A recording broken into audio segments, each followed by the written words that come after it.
Chaque nouveau roman de l'écrivaine Kev Lambert est un événement, en raison notamment du regard acéré de l'écrivaine sur la politique et la société. En pleine semaine de première au TNM à Montréal de la pièce Que notre joie demeure, une adaptation de son roman, Kev Lambert publie Cumul 1, un nouveau livre où le personnage central, Alice, est une femme trans. Nous accueillons avec joie parmi nous ce soir Kev Lambert. Bonsoir, Kev. Bonsoir, Marie-Louise. Félicitations pour ta première émission, pour votre première émission. C'est gentil. Bon, alors c'est une grosse semaine, Kev Lambert. Hier soir, c'est la première médiatique de Que notre joie demeure. Ouais. Les commentaires sont extrêmement positifs. Bravo pour ça. Et dans quelques jours, en fait, on vous accueille en primeur pour ce nouveau livre, Cumul 1, parce qu'il paraît le 25 avril. Le roman, c'est l'histoire d'Alice. Je le disais, c'est une femme trans. Elle est professeure d'histoire de l'art et elle arrive à Paris pour voir de près une œuvre de Louise Bourgeois.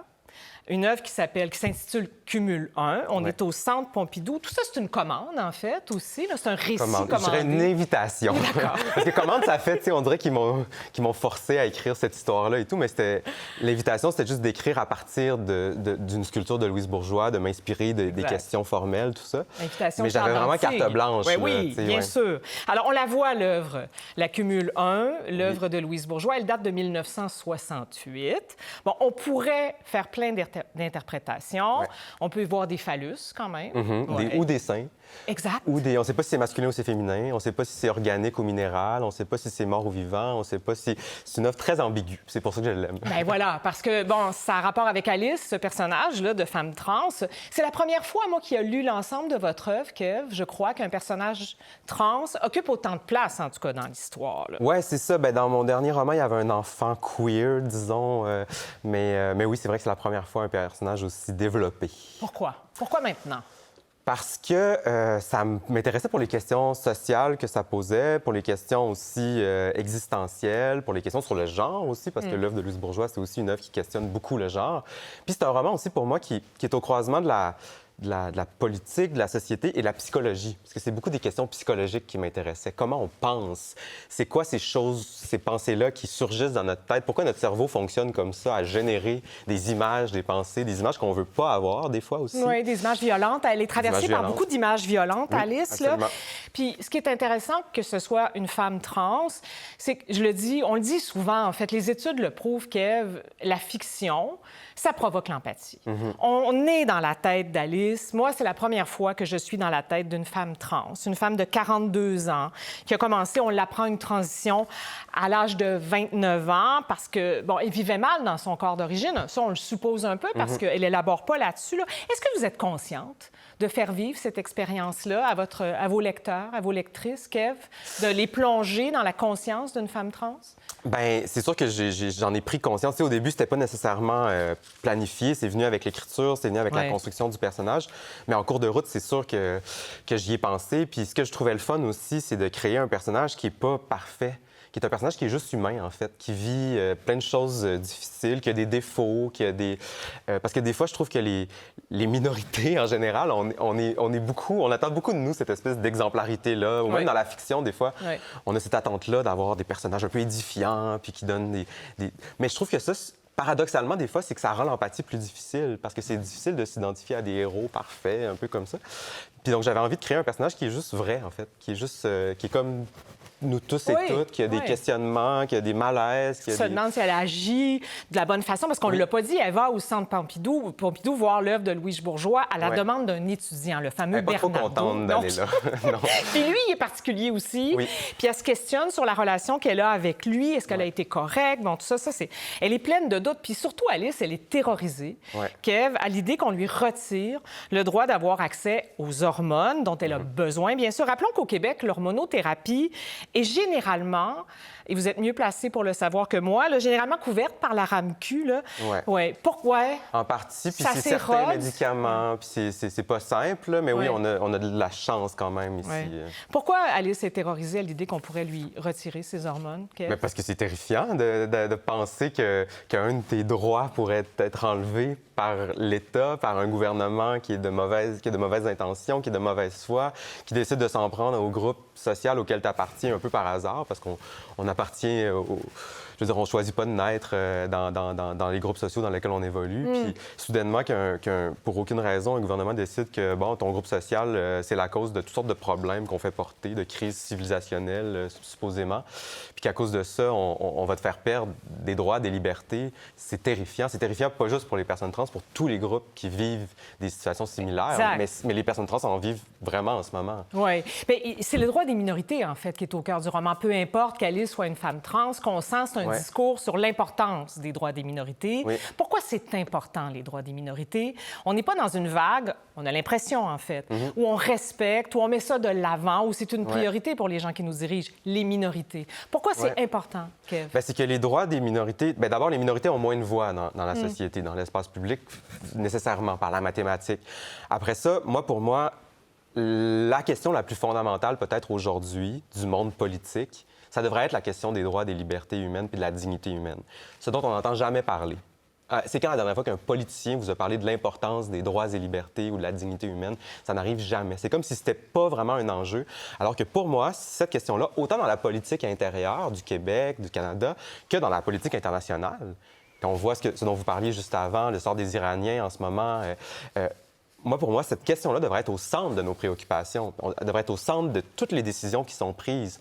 Puis donc, en ce moment, ce qu'on voit, c'est des gouvernements même qui, plus que ne pas s'en soucier, ils proposent, ils formulent des reculs sur des droits et libertés fondamentales, sur des droits de contestation, par exemple au Québec avec la CAQ, là, les droits de contestation judiciaire de certaines politiques, sur les droits des personnes trans, sur le droit d'asile avec la loi C-12 là, récemment au Canada, le droit d'asile qui est remis en cause, alors que c'est une notion centrale des démocraties, disons, modernes, entre guillemets. Oui, puis vous le connaissez, le discours. Il y a probablement des gens qui nous regardent ce soir, ne présumons de rien, mais il y a probablement des gens, ou peut-être des gens qui nous regardent puis se disent, le droit des trans, on en parle beaucoup dans les médias. Vous l'avez déjà entendu, ce discours-là, Kev, forcément. Alors que les personnes trans représentent quoi? 0,3 de la population en général. Qu'est-ce qu'on répond à ce discours-là? Mais c'est parce qu'on en parle toujours mal. On en parle parce qu'il y a des débats, des pseudo-scandales qui sont inventé de toutes pièces par des médias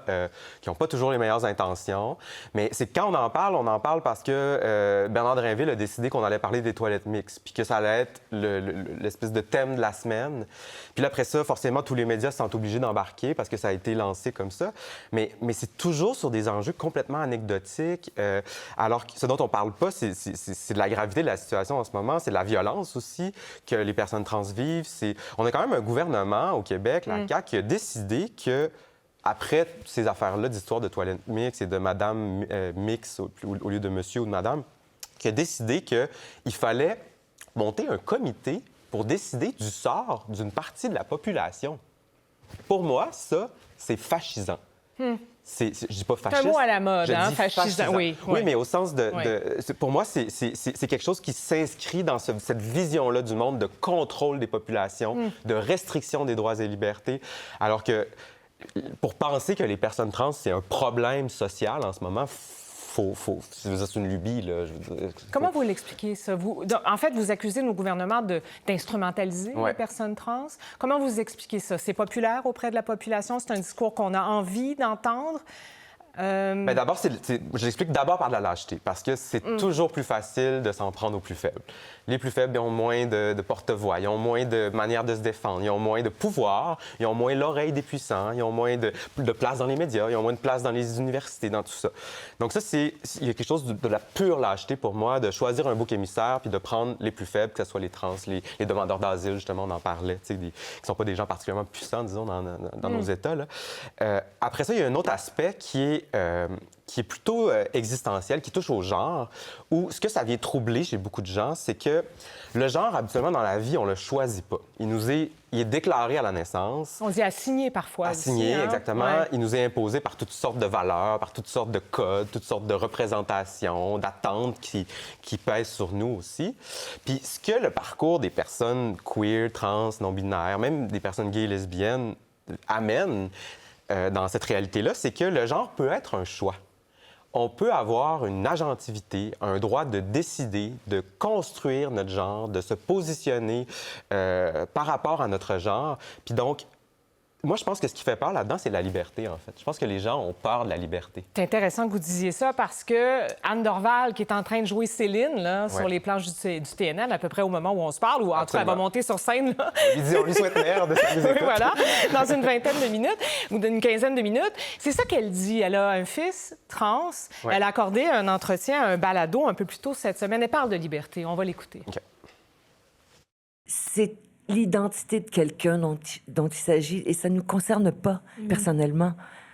Ça ne nous enlève rien. Il faut arriver à faire comprendre aux gens qui ne comprennent pas que des gens heureux, ça rend juste le monde meilleur. Quand t'es toi-même, puis t'es pas obligé de te cacher puis de faire semblant d'être quelqu'un d'autre, c'est ça que ça fait. On est libre tout à coup. Tout le monde devrait pouvoir être libre. Là, on est dans le socle de l'empathie parce qu'elle parle de son fils, Anne Dorval. Ouais. Son point de vue est émouvant, c'est très émouvant. Touchant. Ouais. La question qu'on peut se poser aussi, c'est qu'est-ce qu'on comprend pas? Kev, c'est pour ça que c'est formidable de lire votre roman. Je le disais, ça nous permet au moins pour une fois d'être dans la tête d'une femme qui vit ça.